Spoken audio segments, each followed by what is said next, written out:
ओम नमो भगवते वासुदेवाय। ओम नमो भगवते वासुदेवाय। ओम नमो भगवते वासुदेवाय। नारायणं नमस्कृत्यं नरं चैव नरोत्तमं देवीं सरस्वतीं व्यासं ततो जयमुदीरयेत्। नष्टप्रायेषु अभद्रेषु नित्यं भागवत सेवया भगवती उत्तमा श्लोके भक्तिर्भवति नैष्ठिकी। नमः ओं विष्णुपादाय कृष्णप्रेष्ठाय भूतले श्रीमते भक्तिवेदांत स्वामिन् इति नामिने। नमस्ते सारस्वते देवे गौरवाणी प्रचारिणे निर्विशेषा शून्यवादी पाश्चात्य देशतारिणे। जय श्री कृष्ण चैतन्य प्रभु नित्यानंदा श्री अद्वैत गदाधरा श्रीवासादि गौर भक्त वृंदा। हरे कृष्णा कृष्ण कृष्णा हरे हरे, हरे रामा राम राम हरे हरे। श्री राधा वृंदावन चंद्र की जय, श्री गौर निताय की जय, श्रील प्रभुपाद की जय। Welcome all of you for today's Srimad Bhagavatam session. We are discussing Canto 1st, Chapter 3rd. Title of the chapter is समस्त अवतारों के स्रोत कृष्ण। ये हम लोग बहुत डिटेल में पढ़ रहे हैं कि किस प्रकार सूत गोस्वामी शौनक आदि ऋषियों को, क्योंकि उन्होंने भगवान के लिए पूछा था कि आप हमें भगवान के जो भी पुरुष अवतार हैं, गुण अवतार हैं, लीला अवतारों के बारे में समझाइए। तो सूत गोस्वामी ने एक एक करके हमें डिटेल में 22 अवतारों के नामों के बारे में बताया। जिस प्रकार जयदेव गोस्वामी ने भी एक बहुत इंपॉर्टेंट सॉन्ग लिखा है, बहुत अच्छा भक्ति का गीत लिखा है। उसमें वो बोलते हैं केशव धृता नरहरि रूपा, केशव धृता, केशव, वो बोलते हैं केशव धृता मीन शरीरा, केशव धृता नरहरि रूपा, केशव धृता दशविध रूपा। तो इस प्रकार वो करीब 10 अवतारों का वर्णन करते हैं, परंतु इस यहाँ पर वो केशव धृता मतलब ये सब भगवान के रूप है, वो क्लियर करते हैं जयदेव गोस्वामी, केशव के ये सब रूप है। इसी तरह यहाँ पर सूत गोस्वामी ने भी शौनक आदि ऋषियों को 22 अवतारों के बारे में डिस्क्रिप्शन दिया। उसके बाद उन्होंने उनको बताया कि जितने भी रूप हैं, तो उन्होंने एक इंपॉर्टेंट श्लोक आया, 28 नंबर का श्लोक था। ये इस भागवतम का बहुत इंपॉर्टेंट श्लोक है जो ये प्रूव करता है कि यहाँ पर कि भगवान कौन होते हैं।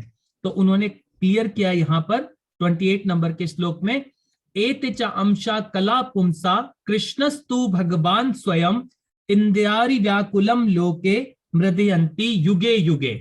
उन्होंने बताया कि एते च अंशा कला पुंसा, कि जितने भी मैंने आपको अभी अवतार बताए हैं, सूत गोस्वामी बोल रहे हैं कि मैंने आपको जितने भी अवतार बताए हैं ये सब क्या है, या तो ये भगवान की कलाएं हैं या ये भगवान के अंश होते हैं। तो हमने समझा था कई बार भगवान के अंश के भी अंश होते हैं, तो ये बहुत सारे इसमें कलाएं हैं और ये सब भगवान के अंश होते हैं। भगवान एक पर्टिकुलर टास्क के लिए या पर्टिकुलर लीला के लिए इस तरह का अवतार लेते हैं भगवान। फिर उन्होंने बताया एते चांशा कला पुंसा कृष्णस्तु भगवान स्वयं, और उन्होंने बताया जो कृष्ण है वो भगवान स्वयं है, वो आदि पुरुष है, वो ओरिजिनल पर्सन है। तो ऐसे कई लोग हमें बोल देते हैं कि ये जितने भी अवतार हैं विष्णु के अवतार हैं। तो आज हमें यहाँ इस श्रीमद् भागवतम से प्रूव होता है कि ये क्या है, ये कृष्ण के अवतार होते हैं, क्योंकि कृष्ण क्या है, आदि पुरुष भगवान है। तो ये जो बहुत ग्रेट आचार्य होते हैं, जो भगवान के प्योर भक्त होते हैं, इस ज्ञान को हमें सिर्फ भगवान के प्योर भक्त ही दे पाते हैं। तो सूत गोस्वामी क्या है, वो भगवान के प्योर भक्त हैं।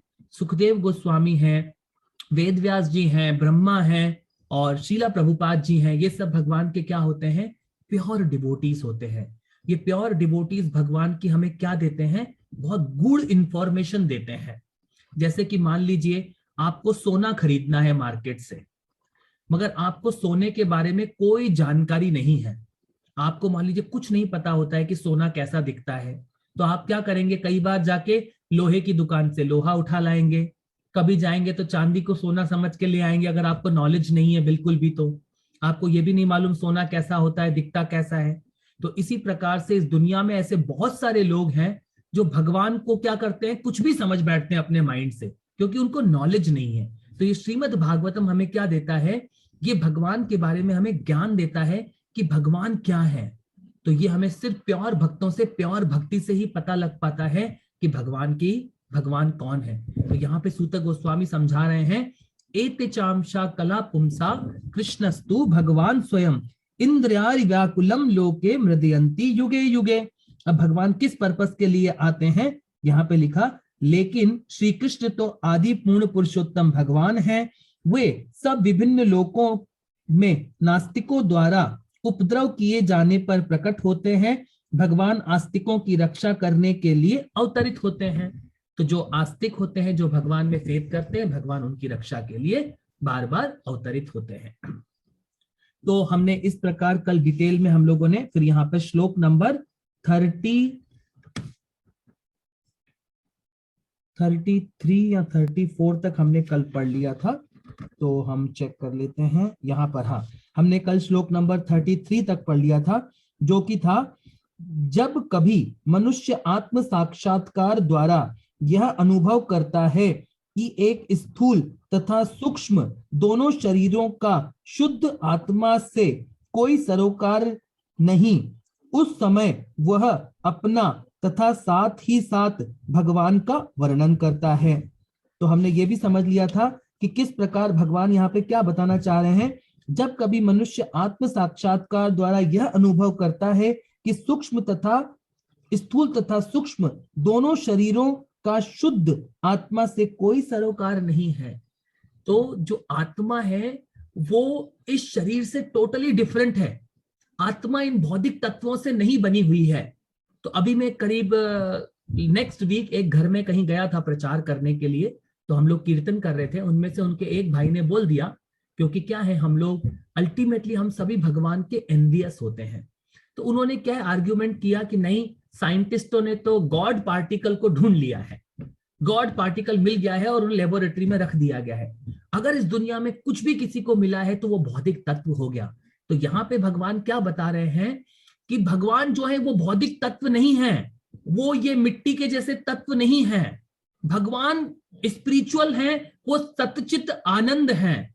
वो हमें इस मटेरियल बॉडी, ये जो हमें ग्रॉस बॉडी दिखती है, और इसके अंदर एक और हमारा सूक्ष्म शरीर है जो कि 3 चीजों से बना होता है। ये बॉडी किससे है, इसमें 5 ग्रॉस एलिमेंट होते हैं, उनको बोलते हैं पृथ्वी, जल, वायु, आकाश और तेज। इसके अंदर 3 सूक्ष्म शरीर भी होता है, 3 चीजों से बना हुआ, उसको बोलते हैं मन, बुद्धि, अहंकार। इवन दो ये मन, बुद्धि, अहंकार बहुत सूक्ष्म है, हमें दिखते भी नहीं है, फिर भी ये क्या है, भौतिक तत्व है। ऐसे बहुत सारी चीजें हैं जो भौतिक तत्व होते हैं, हमें फिर भी क्या दिखेंगी नहीं, जैसे एक्स रेज हैं, यूवी रेज हैं, मोबाइल की किरणें हैं, ये सब भौतिक तत्व हैं, भौतिक तत्वों से बनी है, फिर भी हमें दिखती नहीं है। कोई जरूरी नहीं है कि भगवान क्या सिखाना चाह रहे हैं यहाँ पर, आत्मा जो है वो स्पिरिचुअल है, उसको इस दुनिया की कोई इंस्ट्रूमेंट कैप्चर नहीं कर सकता आत्मा को। भगवान स्पिरिचुअल प्लेटफॉर्म पे काम करते हैं सारे के सारे। भगवान हर हृदय के अंदर में विद्यमान है परमात्मा के रूप में। तो यहां इस श्लोक में क्या बताया था कल हमें, जब कभी मनुष्य आत्म साक्षात्कार द्वारा यह अनुभव करता है कि स्थूल तथा सूक्ष्म दोनों शरीर का शुद्ध आत्मा से कोई सरोकार नहीं, उस समय वह अपना तथा साथ ही साथ भगवान का दर्शन करता है। तो पंडिता समदर्शिना, भगवत गीता में भगवान बताते हैं हमें कि जब वो इस भक्ति के मार्ग पे स्टेप बाय स्टेप प्रोग्रेस करता है तो वो ही समझ पाता है, वो क्या कर पाता है, आत्मा और भगवान को जो हमारे हृदय में बैठे हैं उसको वो समझ पाता है। जीव आत्मा समझ पाती है कि भगवान मेरे नेक्स्ट बैठे हुए हैं। तो वो भगवान की हमेशा जब उसके हृदय में प्रेजेंस को समझता है तो वो क्या कर पाता है, आत्मा के लेवल के कार्य करना प्रारंभ कर देता है। अभी हम कैसे कार्य कर रहे हैं, सारे भौतिक तत्वों के कार्य कर रहे हैं। जितने भी इस भौतिक संसार में हम सेवा करने में लगे हुए हैं, अभी सारे कार्य हम कैसे करते हैं, भौतिक तत्वों से रिलेटेड कार्य करते हैं, मटेरियल वर्ल्ड के लिए कार्य करते हैं। पर जैसे ही आपको ये पता लग जाता है कि मेरा सब कुछ परमात्मा से रिलेटेड है, कृष्ण से रिलेटेड है, तो वो भक्त क्या करता है, फिर अपनी एक्टिविटीज को चेंज करता है। वो प्रतिदिन भागवतम का श्रवण करेगा, वो प्रतिदिन भगवान के बारे में जप करेगा, भगवान को भोग लगाकर प्रसाद लेगा। वो कोई ऐसा कार्य नहीं करता जिसमें कृष्ण इन्वॉल्व नहीं होते, वो अपने जीवन को मोड़ लेता है। परंतु इस संसार में ऐसे बहुत सारे हैं, भगवान इसीलिए बोलते हैं अवजानन्ति मां मूढ़ा मानुषिम तनुमाश्रितम। इस दुनिया में जब मैं अवतरित होता हूं एक मनुष्य रूप लेकर, भगवान एक बाल रूप में जब वृंदावन में अवतरित हुए, तो ऐसे बहुत सारे लोग थे जो भगवान को भगवान नहीं समझ रहे थे। तो ये भगवान क्रिएट करते हैं। परंतु जब हम प्योर भक्तों के संरक्षण में रहकर इस प्रकार इस भागवतम को ज्ञान अर्जित करते रहेंगे धीरे धीरे इस भागवतम से, तो हम भगवान की पहचान कर पाते हैं। तो इसके लिए क्या होता है, जैसे एक होता है ना जौहरी होता है, जो गोल्ड की असली से पहचान कर लेता है कि ये रियल गोल्ड है। आपको तो पूरी नॉलेज, हमें तो नहीं होती है, परंतु जौहरी को प्योर नॉलेज होती है कि गोल्ड क्या होता है या डायमंड क्या होता है। ऐसे ही जब तक हमारे पास ये नॉलेज नहीं होगी, तब तक हम भी ये ढोंगी बाबा जो हमें बताते रहेंगे, हम भी उस तरह भगवान को फेथ करते रहेंगे। तो यहाँ जैसे मान लीजिए भगवान का रियल रूप कैसे समझे हम लोग, जैसे प्रभुपाद जी समझाते हैं, मान लीजिए ये हमारी शर्ट होती है, इस शर्ट में ये दो हाथ होते हैं, फिर हमारी पैंट होती है जिसको पतलून बोलते हैं, उसमें दो पैर होते हैं। तो ऐसा थोड़ी है कि आपकी शर्ट में हाथ है इसलिए आपके हाथ है, नहीं, आपके बॉडी में ये हाथ है इसीलिए शर्ट को ऐसा बनाया गया है। ये उल्टा लोग क्या समझते हैं कि ये इसलिए है क्योंकि शर्ट में हाथ बनाए गए हैं इसलिए मेरे हाथ है, तो ऐसा नहीं है। तो इसीलिए जो ये आपका ये मनुष्य जैसा भगवान ने सुंदर रूप दिया है, इसीलिए भगवान का क्या है, भगवान का जब रियल रूप ऐसा है तभी भगवान ने आपको ऐसा रूप दिया है। मान लीजिए आप इस दुनिया में कहां से एग्जिस्ट करते हो, ऐसा शरीर आपको कहां से मिला, क्योंकि आपके माता पिता ने आपको इस तरह प्रोड्यूस किया है, क्योंकि आपके माता पिता को वैसा शरीर है, इसीलिए वो सब प्रोसेस भगवान ने सेट किया है। तो इसीलिए भगवान का जो ओरिजिनल स्वरूप है वो कैसा स्वरूप है, भगवान का ओरिजिनल स्वरूप हमारे जैसा ही है, दो हाथ दो पैर, सुंदर से है बहुत भगवान, वो अनलिमिटेड सुंदर है भगवान। तो भगवान का स्वरूप ऐसा होता है, बहुत सुंदर स्वरूप होता है भगवान का। तो उस सुंदर स्वरूप की चर्चा हम भागवतम में डिटेल में करेंगे। परंतु जितने भी इस दुनिया में ऐसे मायावादी हैं या जो भौतिकवादी हैं या ब्रह्मवादी लोग होते हैं, जो भगवान में विश्वास नहीं करना चाहते हैं, वो कैसे भगवान को डिस्क्राइब करते रहते हैं कि भगवान तो निराकार है, भगवान का कोई रूप नहीं होता। वो भगवान को किसी किसी तरीके से बोलते हैं कि भगवान तो एक लाइट की तरह है, भगवान एक डॉट की तरह है, भगवान एक अणु से निकलते हैं। ऐसे भगवान के बारे में कुछ भी मनगढ़ंत कहानियां बनाते रहते हैं। इसीलिए इस श्रीमद् भागवतम को ये मायावादी कभी टच नहीं करते, क्योंकि श्रीमद् भागवतम को जैसे ही वो टच करेंगे तो क्या हो जाएगा, भगवान क्लियरली लिखा हुआ है इसमें, एत चांशा कला पुंसा कृष्णस्तु भगवान स्वयं, जो भगवान है वो कृष्ण है। तो ये भक्त ही विश्वास कर पाता है। और ये कैसे विश्वास डेवलप होता है, जब हम सिस्टमैटिक तरीके से एक प्रोसेस में रहकर इस भक्ति को आगे बढ़ते हैं, इस डिवोशनल सेवा में जब हम आगे बढ़ते हैं, तो हम इसको क्या कर पाते हैं, स्टेप बाय स्टेप हम इन चीजों को समझ पाते हैं। कैसे समझे हम इस एक एग्जाम्पल को, जैसे कि मान लीजिए आपको इंडिया से अमेरिका जाना है, तो अमेरिका जाने के लिए एक प्रोसेस सेट किया गया है कि आपको पहले एक जगह पे जाके वीजा अप्लाई करना पड़ता है, फिर आपको एक वीजा के लिए लाइन में लग के प्रॉपर अमेरिका के एम्बेसी में जाकर वीजा पे अपने पासपोर्ट पे वीजा की मोहर लगवानी पड़ती है। फिर अगर आपको वीजा मिल जाता है तो आपको एक प्लेंटी ऑफ कैश देकर या अपना एक टिकट, प्रॉपर एक टिकट खरीदना होता है। फिर प्रॉपर डेट एंड टाइम, आपकी फ्लाइट मान लीजिए दिन में 3 बजे है, तो आपको 4 घंटे पहले या 3 घंटे पहले एयरपोर्ट के सिक्योरिटी चेक के पास जाना होता है। फिर आपको सिक्योरिटी चेक करता है, फिर बोर्डिंग पास वगैरह सारा सिस्टम कंप्लीट करते हैं, फिर आपको कस्टम के पास जाना पड़ता है। सब कुछ हो जाने के बाद, पूरी सिक्योरिटी चेक होने के बाद आप क्या बैठते हैं, एयरक्राफ्ट में बैठते हैं। फिर एयरक्राफ्ट आपको अमेरिका में जब लैंड करता है तो वहां की सिक्योरिटी आपको चेक करती है, वहां का कस्टम डिपार्टमेंट आपको चेक करता है, वहां के सारे ऑफिसर आपको 100% चेक करते हैं, तब जाके आप अमेरिका में घुस पाते हैं। ऐसे इस भगवान की भक्ति को समझने का भी एक सिस्टमैटिक प्रोसेस सेट किया गया है, क्योंकि हम जन्मों जन्मों से, करोड़ों जन्मों से इस भौतिक संसार में हम ये क्योंकि हम अपने आप को ये मिट्टी का बॉडी समझते रहते हैं। सारे कार्य हम ये क्या करते हैं, हम या तो कर्म करते हैं या हम विकर्म करते हैं। कर्म और विकर्म, पाप और पुण्य वाले कर्मों को कंटिन्यूसली करते रहते हैं। हम कभी भी नहीं पढ़ते इस भागवतम को अपने मनुष्य लाइफ में, कभी समय नहीं देते, तो हमें भगवान के बारे में प्रोसेस समझ में नहीं आता है कि भगवान का प्रोसेस क्या है, भगवान के पास जाने का, भगवान को समझने का। जब हमको प्रोसेस नहीं मालूम होता है तो हम क्या करते हैं, फिर अपने मन गढ़ंत, कोई एक बाबा मिल जाता है हमें, वो बोलता है कि आप $50 दीजिए, मैं आपको एक स्पेशल मंत्र दूंगा जिससे आपका ये काम हो जाएगा। फिर कोई दूसरा मिलता है, वो हमें ये सिखा देता है। तीसरा मिलता है, हमें कुछ और सिखा देता है। कोई बाबा मिलते हैं, कोई ये मिलते हैं, कोई माता मिलती है, ऐसे बहुत लोग हमें जीवन में मिलते रहेंगे और हमें ठगते रहेंगे। तो जैसे ही हम प्रभुपाद के शरण में आते हैं, जब हम भगवान के प्योर भक्त के टच में आते हैं, तो हमारा हृदय क्या होता है, इमीडिएटली हमें जो भागवतम में प्रोसेस दिया गया है भगवान को जानने का, वो समझ में आ जाता है। जब हम रियल नॉलेज को टच करते हैं, श्रीमद् भागवतम और भगवत गीता को, तो हमें डायरेक्ट भगवान समझ में आते हैं। इसमें ये क्या लेंथी प्रोसेस नहीं है भगवत गीता एंड भागवतम कि हमें इधर से जाना है, लॉन्ग प्रोसेस नहीं है। ये बैकडोर एंट्री है भगवान की। बस भगवान को तुरंत पीछे से भगवान के चरणों में बैठ जाओ, इतनी फास्ट एंट्री है ये भगवान की, भगवत गीता एंड श्रीमद् भागवतम। एक मनुष्य जीवन में आप अपना काम कंप्लीट कर सकते हैं, बट उसके लिए क्या चाहिए, हमें सीरियसनेस और सिंसियरिटी चाहिए भगवान के प्रति। अगर भगवान ने कुछ रूल सेट किए हैं तो उनको हमें फॉलो करना होगा। अब देखिए इसके जस्ट अगले श्लोक में अब क्या बोल रहे हैं। अब हम श्लोक नंबर 34 पे आ जाते हैं। यदेशो पर तदेवी माया वेशारदी मतिः संपन्न एवेति विदु मोहाम्नि स्वे महीयते। यदि माया का शमन हो जाता है और यदि भगवत कृपा से जीव ज्ञान से संपन्न हो जाता है, तो उसे तुरंत आत्म साक्षात्कार का प्रकाश प्राप्त होता है और वह अपनी महिमा में प्रतिष्ठित, महिमा मंडित हो जाता है। तो मैंने जैसे बताया क्या है, जब हम इस प्रोसेस को फॉलो करते हैं, क्या बोल रहे हैं, माया का शमन हो जाता है और यदि भगवत कृपा से जीव ज्ञान से संपन्न हो जाता है। तो जब आपके पास ये नॉलेज संपन्न हो जाएगी कि भगवान कौन होते हैं, तो क्या करेंगे आप, किसी इधर उधर अपने आप को जाके सरेंडर नहीं करेंगे। आपको अब क्लियर ही पता है कि मेरे हृदय में बैठे हैं वो कृष्ण परमात्मा रूप में, मुझे सिर्फ उनको अब सरेंडर करने की कोशिश करनी चाहिए।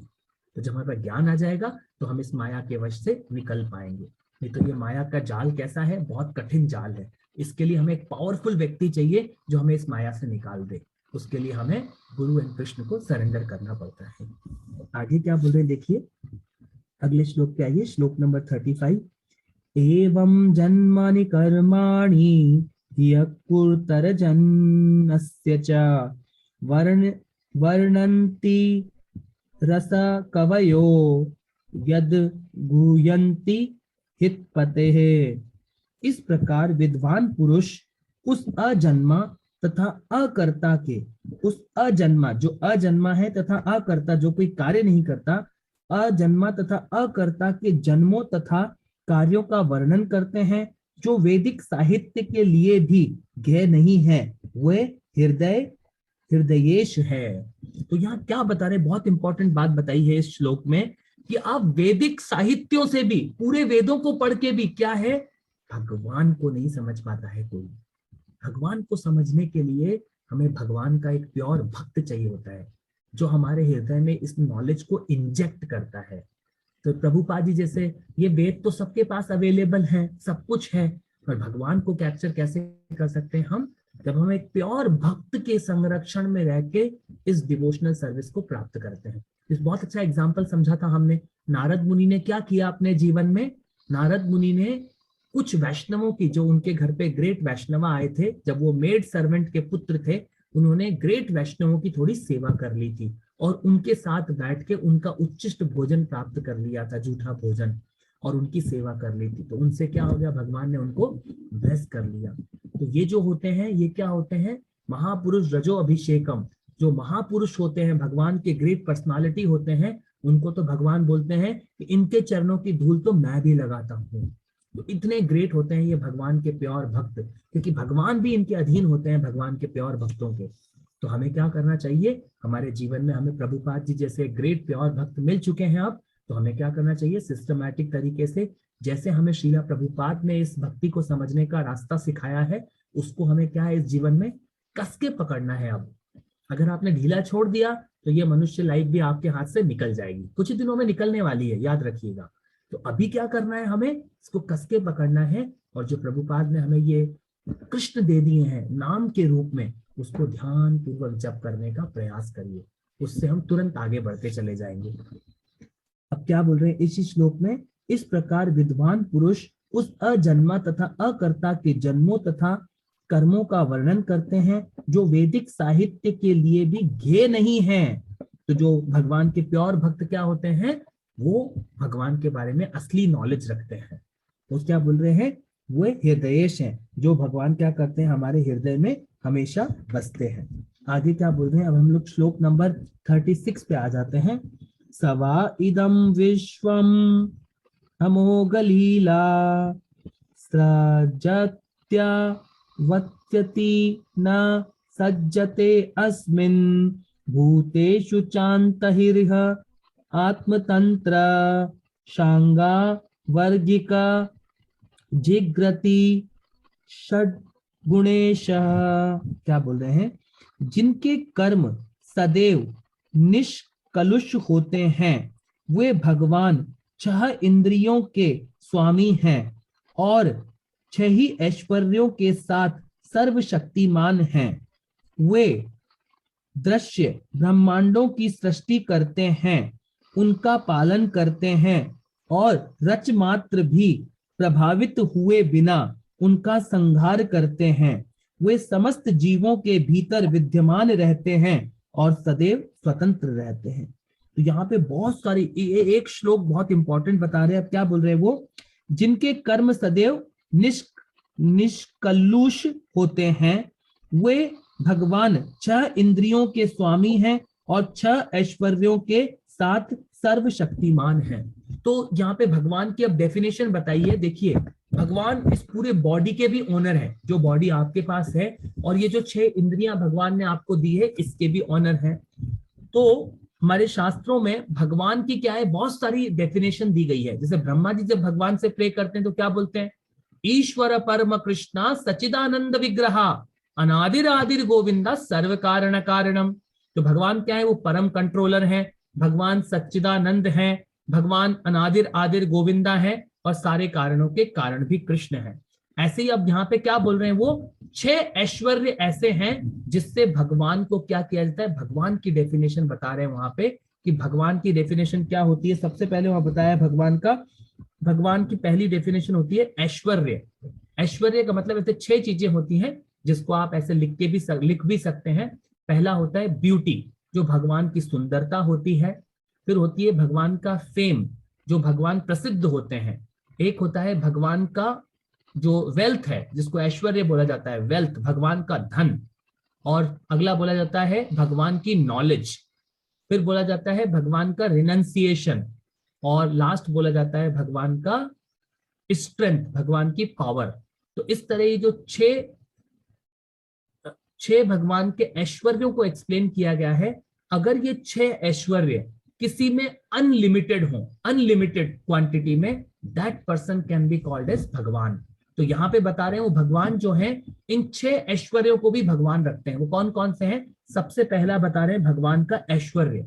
अब भगवान कितने ग्रेट थे उसके बारे में यहाँ पे बताते हैं कि जैसे कि भगवान का वेल्थ भगवान ने कैसे दिखाया। भगवान ने जब द्वारका में 16,108 रानियां थी, तो भगवान ने 16,108 रानियों के लिए 16,108 महलों का निर्माण कर दिया था। इतने बड़े ग्रेट महल बना दिए थे तुरंत। और क्या किया भगवान ने, जब नारद मुनि चाहते थे कि मैं भगवान को जाके देखूं, तो नारद मुनि पहले पूछे अच्छा किस महल में जाऊं। तो वो पहले एक महल में गए, उन्होंने वहां भी कृष्ण को उपस्थित देखा और उनकी पत्नी को देखा। फिर दूसरे महल में गए तो वहां भी कृष्ण उपस्थित थे।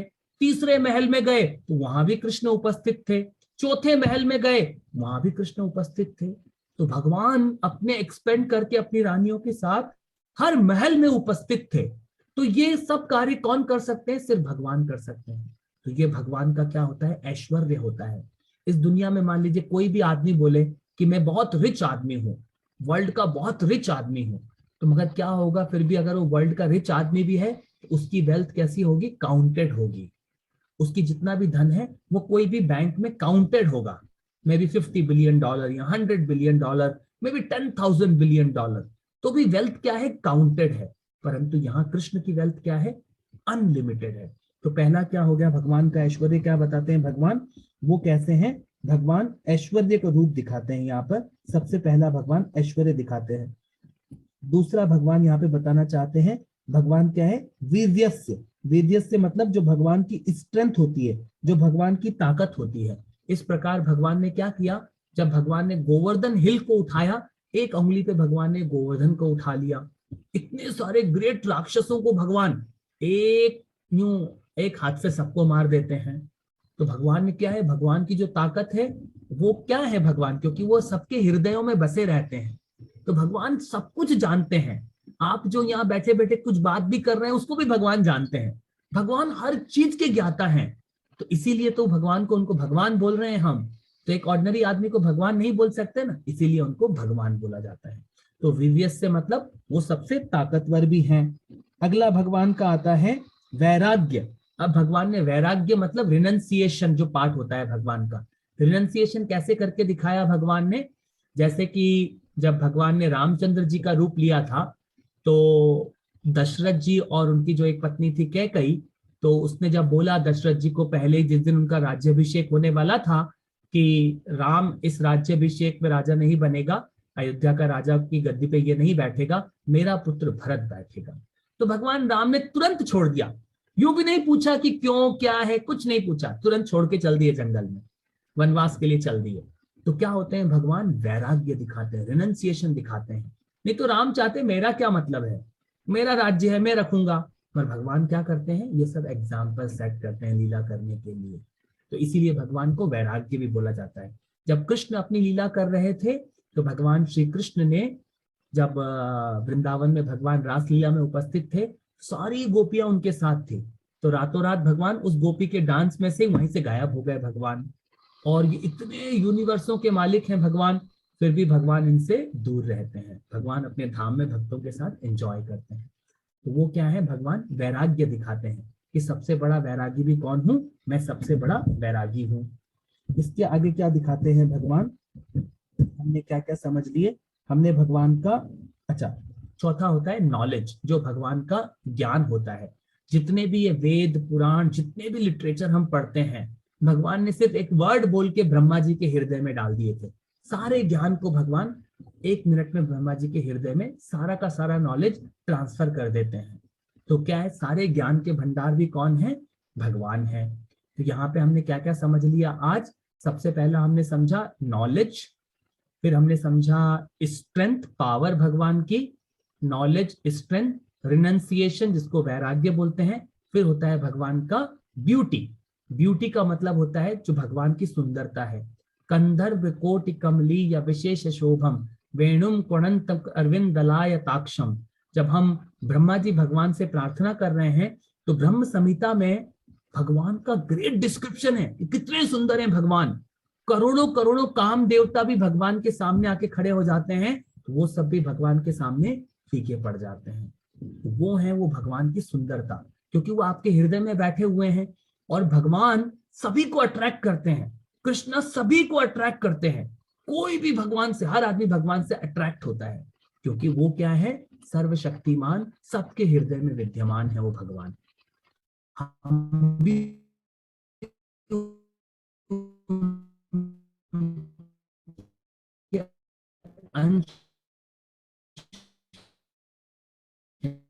मान लीजिए अकबर आया और उसके बाद अलेक्जेंडर ग्रेट आया, या जितने कितने भी लोग आए इस धरती पर, जो कि इस धरती पर आधिपत्य जमाना चाहते थे, बड़े बड़े ग्रेट पर्सनालिटी आए, पर सबका फेम खत्म हो गया, करेक्ट।